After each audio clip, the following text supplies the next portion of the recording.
నిజంగా రాజమౌళి గారికి ప్రతి డైరెక్టరు చాలా చాలా చాలా రుణపడి ఉన్నాం.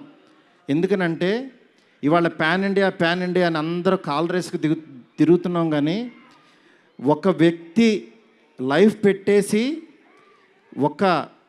ఒక మీడియం రేంజ్ హీరోని ఒక ప్యాన్ ఇండియాకి పరిచయం చేసి ప్రపంచానికి ఈరోజు ఒక పెద్ద కటౌట్ని నిలబెట్టారు ఆయన.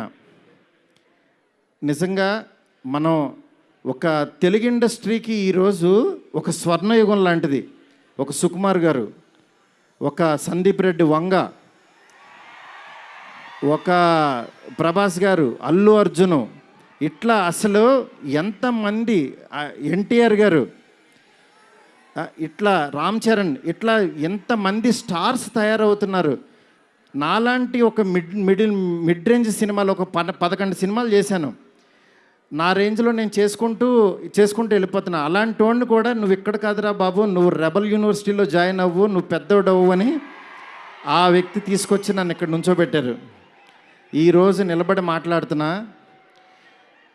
నేను రాశాను, నేను తీశాను, కానీ నా వెనకాల ఉన్న శక్తి మామూలు శక్తి కాదు. అది ఆయన యాక్టింగ్ చేసి వెళ్ళిపోవటం కాదు, ఆయన లైఫ్ పెట్టేశారు.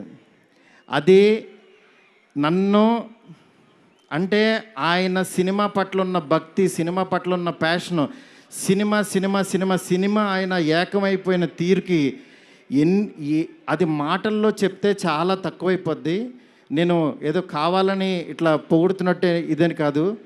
ఆయన వేరే, ఆయన సినిమాతో ఏకమైపోయారు. మీ అందరు మనసుల్లో ఉన్నారు. ఆయన ఆ ప్రతిరూపం ఇవాళ మన ఎదురుగుండా కూర్చుంది, అంతే.